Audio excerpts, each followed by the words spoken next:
There was a defect in the reactor. Soviet engineers knew it, and they decided not to tell anyone who worked near it. That decision, made before the dawn of April 26, 1986, killed people who never knew they were in danger. They did not die from an unpredictable accident. They died because an entire system was built on the idea that admitting a problem was more dangerous than ignoring it. This is the story of Chernobyl, and not just of an explosion, but of everything that had to go wrong for that explosion to be possible. Pripyat, northern Ukraine, 1986. A city of almost 50,000 people, built specifically for the nuclear plant workers and their families, modern by Soviet standards, with supermarkets, schools, a stadium, and a newly completed amusement park waiting for its official opening. Children walked to school just minutes away. On weekends, there was a cinema and walks along the river. The plant was the economic heart of the area. No one saw it as a threat. It was exactly the opposite, a symbol that living there was a privilege within the Soviet system. 3 kilometers away from those houses, from those kitchens with breakfast ready for the next day, reactor number 4 at Chernobyl was running at low power. It was the early morning of April 26. The night shift had been working for hours. There was cold coffee on the desks, half-completed forms, total routine. What no one in that room knew was that every decision made over the last few hours had brought them, without anyone noticing, to the brink of something irreversible. To understand what happened that morning, we must go back not hours, but years, back to the decisions that built the stage where everything was going to collapse. The Soviet Union of the mid-1980s lived under enormous pressure. The Cold War consumed resources. The economy showed cracks that propaganda could not cover up. Nuclear energy, in that context, was much more than technology. It was a symbol, a demonstration that the Soviet system could compete with the West in everything. RBMK reactors, like those at Chernobyl, were officially presented as safe, efficient, and superior. The narrative left no room for doubt. But the problem was that this narrative was partly a lie, and those who knew it was a lie had decided it was better not to say so. The RBMK reactor had a design flaw that some engineers had known about for years. Under low power conditions, it could suddenly become unstable. The defect was classified as a state secret. It was not communicated to the plant operators. The people who worked with those reactors were never warned.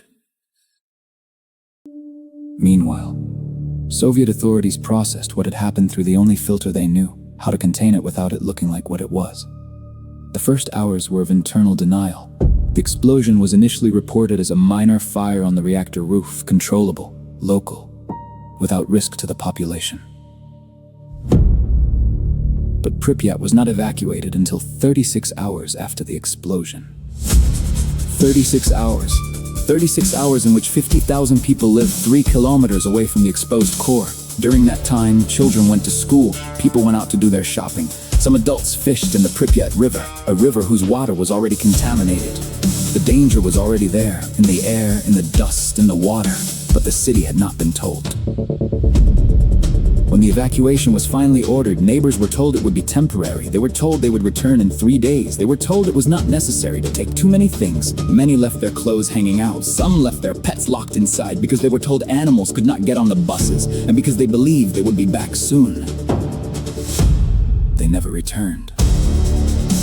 Pripyat has been empty for nearly 4 decades. The apartments still have the furniture, the toys are still on the floor. The calendars are stopped in April 1986. The amusement park that was waiting for its official opening never had it. Its rusted rides among the trees became one of the most recognizable images of the 20th century. A city built for the future became a monument to what was hidden.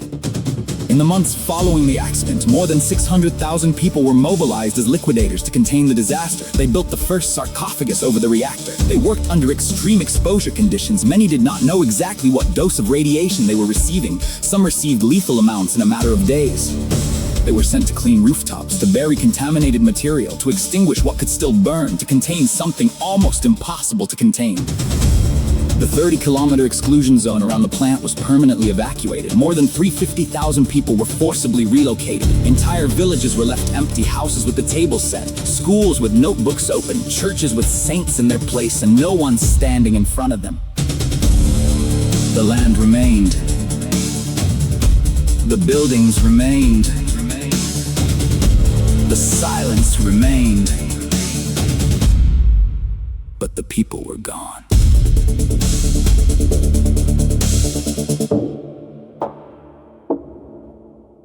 The World Health Organization estimates that several thousand people developed thyroid cancer and other radiation-related diseases in the decades following the accident. The real number of long-term casualties remains a matter of debate. Soviet information from the early years was so unreliable that the data is still imprecise. Radiation does not always leave a simple signature, and secrecy does not leave clean records. Chernobyl was not only a technological disaster, it was also an information disaster.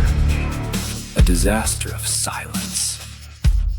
Mikhail Gorbachev later acknowledged that Chernobyl was one of the triggers that convinced him the system needed a radical and immediate transformation. Glasnost, the policy of transparency he tried to apply, was partly a direct response to the culture of secrecy that had made the accident possible.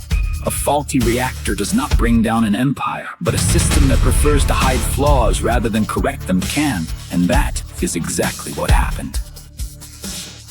Chernobyl changed nuclear safety protocols worldwide. It redesigned reactors. It created international legal frameworks that did not exist before, and it forced conversations no one wanted to have. Reactor No. 4 is today covered by a new steel confinement structure built in 2016. It was designed to contain radiation for at least 100 years. But beneath that sarcophagus, the melted core is still there, still hot, still dangerous. The time needed for it to stop being dangerous exceeds any reasonable human scale. What Chernobyl left behind was not just a contaminated zone in northern Ukraine. It left a question that systems of power still fail to fully answer. How many known flaws are being ignored right now because admitting them would be more uncomfortable than moving forward? How many people live today 3 kilometers away from something no one has said out loud? I am Nicholas. Thank you for joining me on this journey. Chernobyl is not just the story of an explosion. It is the story of what happens when a system chooses silence over truth. See you in the next era.